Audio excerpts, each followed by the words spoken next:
I came home that night just wanting to crash. Long-ass day at the office, traffic sucked, and my head was pounding from staring at screens since 8 in the morning. All I wanted was to microwave some leftovers and zone out on the couch for a couple hours. I walked through the door, tossed my keys in the bowl like I always did, and saw Emily sitting at the kitchen table. She was scrolling on her phone, not even looking up. Then, without any kind of warning, she said, "I want a divorce." Just like that. No emotion, no build-up. Flat. Like she was reading it off a damn grocery list. My brain didn't even register it at first. I just stood there, holding my laptop bag like an idiot. The air went still. I thought I must have heard her wrong. "What?" I asked, my voice low, steady. I wasn't about to give her the satisfaction of seeing me fall apart. She finally looked up. No tears, no anger, no sadness. Just the same dead stare I'd been seeing more and more over the past few months. "I want a divorce," she repeated, like it was nothing. "I've already made up my mind. Quick note, before we start, how's your day going, and where are you joining from?" My stomach dropped, but my face didn't move. I was frozen, not because I didn't care, but because everything inside me was moving too fast to make sense of anything. I felt like I'd stepped into someone else's nightmare. I set my bag down, walked toward her slowly. "Are you serious right now?" She nodded once. "Yeah, I'm done. I don't want to fight about it. It's just over." I stared at her, trying to find the part where she'd crack a smile and say she was kidding. But there was nothing, just cold. She didn't flinch, I didn't scream, didn't slam anything. I just stood there, hands clenched, chest tight. It wasn't just what she said. It was how easy it came out of her mouth, like it meant nothing. "Okay," I said finally. That's all I could get out. One word. Because deep down, I knew if I said anything else, I'd lose control. She turned back to her phone, like I wasn't even standing there. I walked out of the room. Didn't ask questions, didn't beg. She'd already decided, and there wasn't a damn thing I could do. I didn't sleep that night. Just stared at the ceiling, my chest tight, trying to wrap my head around how she could drop that bomb like it was no big deal. I didn't cry, I couldn't. I was too busy trying to understand what the hell had just happened. The next morning, I made coffee like I always did. She came downstairs in her robe like it was any other day. No mention of the night before, no follow-up. She sat down, flipped through her planner, and sighed like I was the one wasting her time. I finally asked, "Why now? Why like that?" She didn't even look at me, just said, "Because I'm tired of pretending. This isn't working." I waited for more, but that was all I got, so I pushed. "You're not going to even try to explain?" She closed the planner, leaned back in the chair, and folded her arms. "You don't contribute, Nate. You sit around designing logos and pretending it's a real career. I'm carrying everything." I blinked at her. "Are you serious right now?" She scoffed. "You work from home, wear sweatpants all day, and act like you're building some empire. I'm the one with the stable job. I'm the one paying for everything." That hit harder than I expected. Not because I believed her, but because she actually meant it. "You think I sit around all day doing nothing?" I asked, my voice low. "You have any idea how many hours I work? The clients I've landed this year alone?" She cut me off. "It's not about that. You're not the man I married. I thought you'd grow into something more. But you're comfortable. Too comfortable." I stood there, hands on the back of a kitchen chair, trying not to say something I'd regret. I'd built my business from scratch. I worked nights, weekends, holidays, and not once had she ever asked about it, never celebrated a win with me. "You never gave a shit what I do," I said, barely keeping my voice steady. "You just wanted the image." She rolled her eyes. "I wanted a partner who actually built something, not someone who's still trying at 34. That's when she brought up Zach. Zach, my best friend since college. Look at someone like Zach. He's got his shit together. Nice house, real income, no stress about whether a client pays him this month or next year. I froze. "Zach?" I repeated. "What does he have to do with this?" She shrugged, way too casual. "Nothing. Just saying he figured it out." The way she said it, like she'd been rehearsing it in her head, made my skin crawl. "You've been talking to him?" "Don't make it weird," she snapped. He's been helping me sort through my options. He's a friend. I didn't say anything. Didn't have to. She already knew what I was thinking. I leaned against the counter, heart pounding. So, that's how it was. Not just about me. Not just about money. She was already comparing me to someone else. Someone close. Real close. I clenched my jaw and nodded slowly. Okay, I said. She looked surprised. That's it? Yeah, that's it. She kept pushing. So you don't care? I stared at her, dead in the eye. I care more than you think, but clearly not as much as you care about what Zach thinks. She didn't answer. I didn't give her the fight she wanted, didn't defend myself, or throw her accusations back in her face. Instead, I turned around, grabbed my coffee, and walked out of the room. Let her sit in that silence. After that conversation, it was like Emily flipped a switch. She didn't yell, she didn't argue, she just started picking me apart in small, constant ways. Quiet jabs, like little paper cuts. You still don't know how to fold towels properly, she said one morning, snatching a stack from my hands. They're towels, Emily. No, they're embarrassing. You'd think a grown man could figure this out by now. She didn't raise her voice. She never even looked mad. That's what made it worse. Everything came wrapped in that calm, condescending tone, like she was critiquing a child's art project. The next day it was the coffee. You used way too many grounds. This tastes like tar. I didn't answer. I just dumped it out and made a new pot. Every damn thing I did, she had something to say. I couldn't breathe without getting side-eyed. It wasn't about coffee or towels. It was about control, breaking me down in small pieces until I finally cracked and left, so she wouldn't have to be the bad guy. But I didn't give her that out. I stayed calm. I stayed quiet. I watched and I listened. She was talking about Zach more and more, mentioning him in passing like it was nothing. Zach says I should refinance the car. Or, Zach told me this app is better for tracking expenses. Every day his name came up. And it wasn't just name-dropping. It was admiration. She'd light up when she talked about him. Not in a big way, just enough for me to notice. She started calling him in the other room, whispering, laughing, then hanging up quick if I got too close. At first, I told myself not to jump to conclusions. Maybe she was just leaning on him for advice. Maybe he didn't know what was going on between us. Maybe they weren't that close. But I knew better. There was a shift in how she moved around the house. She stopped wearing her ring.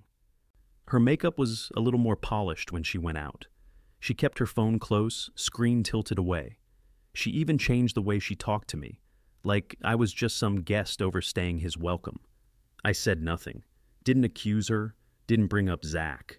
I was done asking questions that only gave her more chances to lie. I just paid attention. One night, I was sitting on the couch, finishing edits for a logo package. She walked in holding a notepad and said, I'm thinking of having a little dinner party, just a few people. Zach, for sure, maybe Danielle and Bryce. I looked up at her, and for the first time in days, I didn't hide the way I felt. A dinner party? I said slowly. Here? Yeah, why not, she said, like it was the most normal idea in the world. You don't have to be involved. You can go out or something. She didn't even hesitate, didn't care how it sounded. I set my laptop aside. You're inviting Zach to a dinner party in the house we still live in while you're kicking me out? I'm not kicking you out. We've already talked about this. You said you wanted a divorce. That's not the same as handing me an eviction notice. She rolled her eyes. It's not that deep. We're just having dinner. I stared at her, my jaw clenched. She was either trying to provoke me or she really didn't care how low she'd sunk. She turned to leave, then paused. You're overthinking everything. Don't make it weird. Then she walked off, like nothing had happened. I sat there in silence, heat crawling up my neck. The gall it took to plan a dinner party with him, here, while I was still living in the guest room. That was the moment I stopped trying to fix anything. I wasn't going to argue, and I wasn't going to beg. I was going to sit back, keep my mouth shut, and start collecting receipts. A few weeks later, I was still in the house, slowly packing up my stuff like she wanted. She made it real clear I wasn't welcome anymore, but she never actually told me to leave by a certain date, just let it hang over my head like I was the last dirty dish in the sink. I was boxing up some books in the living room when she leaned in the doorway, arms crossed, wearing that smug little half smile she'd perfected lately. "So, you figure out where you're staying yet?" she asked, real casual, like she was asking if I'd taken the trash out. I didn't even look up. "Don't worry about me." That wiped the smile off her face. She wanted me rattled, wanted me out, broken, begging, but I wasn't giving her that. She huffed and walked off, and I kept taping boxes like she was just background noise. Later that night, I was coming down the stairs and heard voices near the hallway by the kitchen. I stopped cold. It was her, and Zach. He wasn't supposed to be there. No car in the driveway, no heads up. I stepped back into the shadows, just out of sight. Their voices were low, but not whispering, comfortable, familiar. "Not tonight. He's still here," Emily said. Zach laughed soft. "I told you we should have just done it this weekend." "It's fine. He's almost out. Couple more days." Then silence. But not the kind that comes from awkwardness. The kind that comes when people are standing too close. My stomach turned. I could hear the smile in her voice when she said, "Stop. We'll talk later." I waited until they moved to the kitchen before I went upstairs. Quiet, slow steps, heart pounding. I didn't say a word, didn't slam any doors, just sat on the edge of the guest bed, breathing slow, hands shaking. They thought they were slick, thought I was too dumb or too broken to catch on. That's when I decided to stop reacting and start recording. The next morning, I pulled the GPS logs from Emily's car. I'd set up tracking a while back when she started disappearing for hours at a time. I hadn't looked too deep until now. But it didn't take long. Her car had been at Zach's place more times than made sense for someone who claimed they only talked about refinancing and budgeting. Text messages? I got a few screenshots off the shared tablet we never deactivated. Sloppy little flirty messages. Hints dropped late at night. Photos? Nothing scandalous, but enough to tell the story. Her parked outside his building at midnight. Her picking him up from the gym when she claimed she was working late. I didn't confront her. Didn't say a damn thing. The silence was eating her alive. I could see it every time I walked past her in the hallway. Her eyes flicking to mine like she was waiting for me to explode. But I didn't. I let her stew in it.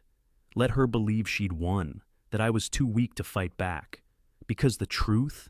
I wasn't going to fight her. I was going to outlast her. She and Zach were already acting like they had something solid. But I knew better. People who start like that, in secrecy, in lies, they don't last. Not when the real world hits. Not when the fantasy burns off and all that's left is guilt and bills. So I kept collecting, quietly, patiently. They didn't know it, but every secret they whispered, every message they sent, every smug little smirk they threw my way, it was all fuel. I wasn't leaving empty-handed. I was in the garage that afternoon, sweating through an old t-shirt and stacking boxes in the back of my truck. The sun was brutal, and I had dust stuck to my neck and under my fingernails. I'd just finished labeling the last bin when I heard tires crunching on the driveway. I looked up, and there he was, Zach, hopping out of his shiny black SUV like we were still 25 and grabbing beers after work. "Yo," he called out, casual as hell. I didn't wave, just leaned on the tailgate and waited for him to walk over. He shoved his hands in his pockets, gave me that same stupid grin he'd always used when he was about to bullshit me. "Thought I'd stop by, see how you're doing." I stared at him for a second. "Really?" "Yeah, man. Heard you were moving out soon. Figured I'd check in." Like he didn't already know every damn detail. I kept my voice steady. "I'm good." He nodded slowly, rocking back on his heels. "You sure? I mean, this kind of stuff's hard. I've seen couples go through it, and it's messy as hell." I wiped my hands on a rag. "Yeah, I'm sure. Appreciate the concern." There was a pause, just long enough to make the air feel heavy. He glanced toward the house. "Things with Emily seemed tense lately." I tilted my head. "You don't say." He tried to play it off with a little chuckle, but his eyes didn't match. "I mean, breakups bring out the worst in people. Some people more than others." He didn't respond to that. Just looked down at his shoes for a second. Then he tried again. "If you ever need help with, like, next steps, budgeting, finding a place, I've been through something similar." That pissed me off. Not the words, but the nerve. I crossed my arms. I don't need help. Wasn't trying to offend you. I stepped a little closer. Zach, don't play dumb. You're not here to help. You're here because you're hoping I'll say something. Admit I'm broken. Beg for advice. He raised his hands. Whoa, man, I'm just checking in. No, you're here pretending like you haven't been sleeping with my wife behind my back. He froze. Eyes flicked to the garage floor, then back to me. That's not what... Don't insult me. We stared at each other. No yelling. No fists. Just that thick silence between two guys who used to trust each other. And now there was no going back. He took a breath, like he wanted to defend himself, but he knew better. Whatever lie he'd been rehearsing, it died before it hit the air. I leaned in just enough. I know everything, so don't stand in front of me and pretend like we're still cool. You want her? Take her, but don't act like you didn't bury a knife in my back to do it. Zach swallowed hard and looked past me, toward the truck. All right, he muttered. Message received. Good. He turned without another word and walked back to his SUV. No goodbye, no fake apology, just silence. I watched him pull out of the driveway and head down the road like his ass was on fire. It felt small, but it was something. He didn't get the last word. He didn't get to walk around like he was innocent. He knew I saw through it all now. Every fake conversation, every excuse, every late-night call, that tension he walked in with, he carried it right back out with him. And me? I went back to my boxes, still packing, still leaving, but this time on my own terms. I moved out that weekend. No dramatic goodbye, no parting words. Just loaded the last of my stuff, shut the truck door, and drove off without looking back. I got a small apartment about 15 minutes away. Nothing fancy, but it was mine. Quiet, clean. No one nitpicking how I folded towels or brewed coffee. I set up my desk by the window, got back to work, and didn't miss a beat. That silence, I made it work for me. I stayed locked in, took on more clients, said yes to every contract I could handle. A logo for a boutique hotel, full branding for a startup, even some web design. Money started flowing better than ever. I didn't have anyone nagging about how it wasn't a real job. I built that shit brick by brick, no shortcuts. And while I was building, they were unraveling. I didn't ask. People just told me. It started with little comments from mutual friends. You hear about that dinner party at Emily's? Felt weird. Or, Zach's got some flashy new stuff, but word is he's behind on his car payments. I smiled and nodded like it didn't matter. But I was listening, always listening. A few weeks later, my buddy Chris sent me a screenshot. Zillow listing. Emily's rental house was up for sale. Figured you'd want to see this, he texted. Guess they're downsizing. I didn't reply, didn't have to. I just stared at the photo. Our old living room, cleaned out and staged like nothing had ever happened there. No couch, no memories, no more pretending. They'd tried hard to make it look perfect, I'll give them that. There were posts on social media, dinner parties with wine glasses, charcuterie boards, filtered smiles, but the cracks were showing. You could see it in her eyes, tired, tight-jawed. Zach? He looked bloated and fake happy. Guy who used to be polished suddenly looked like he was playing catch-up to a life he couldn't afford. Then came the rumors. His credit cards were maxed out. He'd pulled money out of his 401k to invest in some app. Emily had picked up a second job, part-time event planner, working weekends, which was funny considering she used to complain when I worked late. That dream life they built, it wasn't holding up, and I didn't lift a finger. Didn't gloat, didn't text anyone, just kept stacking wins, working late, getting better. No distractions, no noise. They had each other now. Exactly what they wanted. They could toast over their broken furniture and argue about who forgot to pay the water bill. Me, I kept my distance. Not out of kindness, but because I wanted them to feel it on their own. Let the weight of what they did hit slowly, like a leak in a ceiling, drip by drip, until the whole thing caves in. And it was caving in. I could feel it in the air, even from a distance. Emily used to walk through rooms like she owned the world. Now she barely showed up in public. The one time I saw her at a local coffee shop, she avoided eye contact and walked out with her drink half full. Zach didn't even try to call. Good. I had nothing left to give either of them. Their story was burning down, and I wasn't going anywhere near the fire. I was sitting on the couch one evening, laptop open, putting the finishing touches on a pitch deck for a new client out in Denver. The job was solid. Full branding, full website, fat retainer. That's where my head was. Then my phone buzzed. I looked over. Emily. Hadn't heard a word from her in months. Not since I left the house. Not since I looked Zach in the face and shut the door on both of them. Her text said, "Hey, just wanted to check in. How've you been?" No explanation, no apology. Just casual, like we hadn't lived through a war she started. I stared at it for a second, then locked the screen and went back to my laptop. 10 minutes later, another ping. "You still in the city? I passed by your old building and thought of you." I didn't answer. She waited a full hour before trying again. "I saw your name in a design newsletter last week. Congrats. Looks like you're doing really well." There it was. The opening. She was fishing, hoping I'd bite, wanting me to give her something. A sign that I missed her, that I forgave her, that I needed her to notice how far I'd come. But I didn't need that. I left the messages unread, turned off the preview notifications, and went back to work. Next morning, another text. "I was just thinking, we never really got closure. Would you want to grab coffee sometime?" Closure. Funny how that word always pops up after someone wrecks your life and realizes the grass isn't greener. I didn't reply. Let her sit with it. That afternoon, she doubled down. "I miss talking to you. I know things were messy.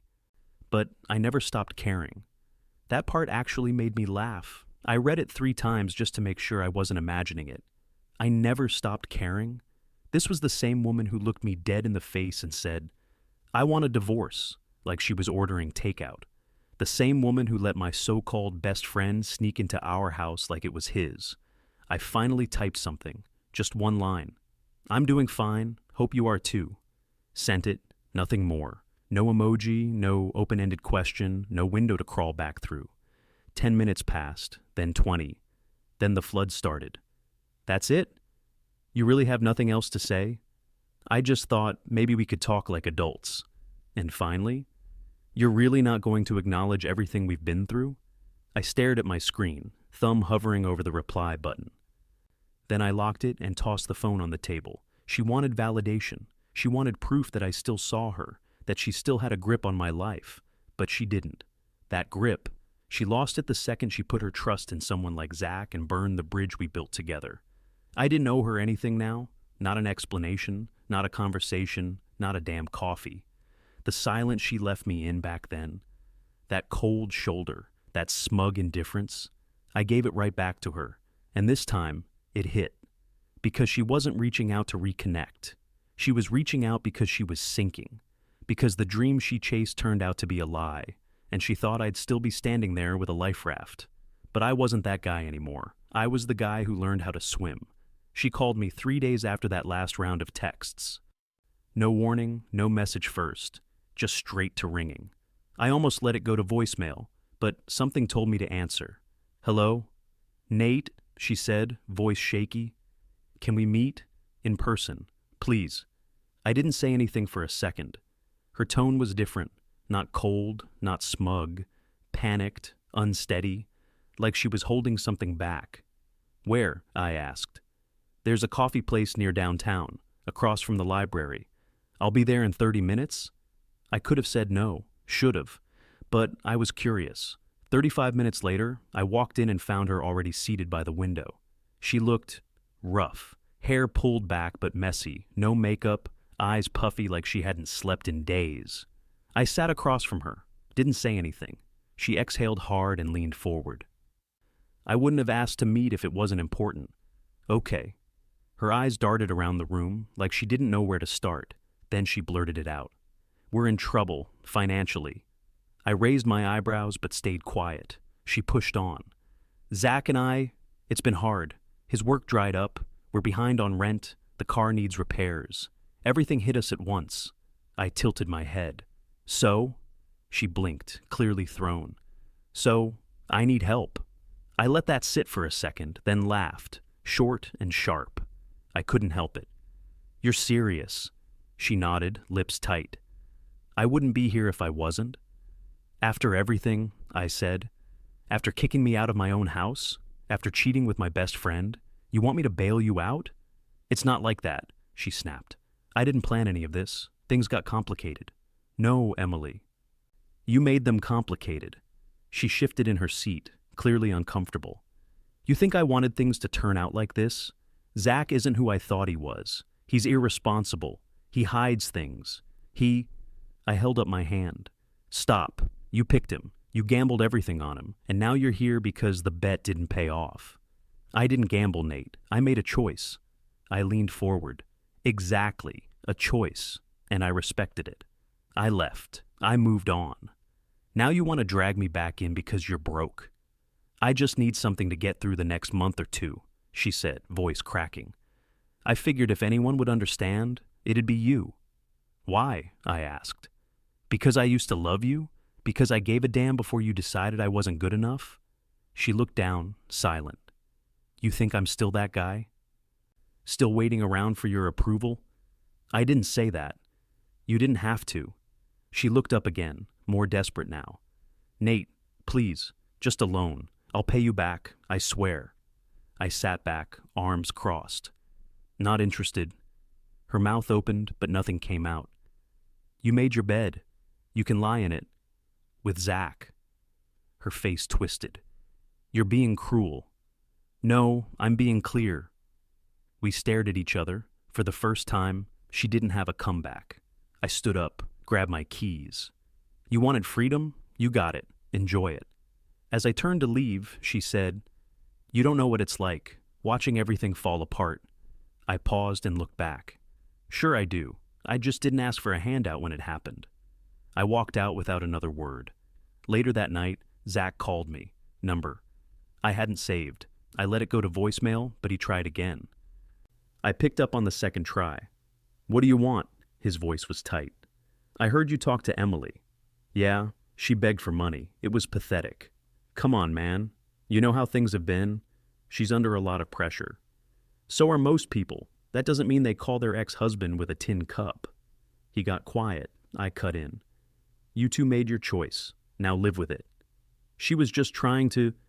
I hung up before he finished. That was their mess. And I wasn't cleaning it up. 2 days after I shut down Zach's call, Emily showed up at my office. No warning, no appointment, just stormed in like she still had the right.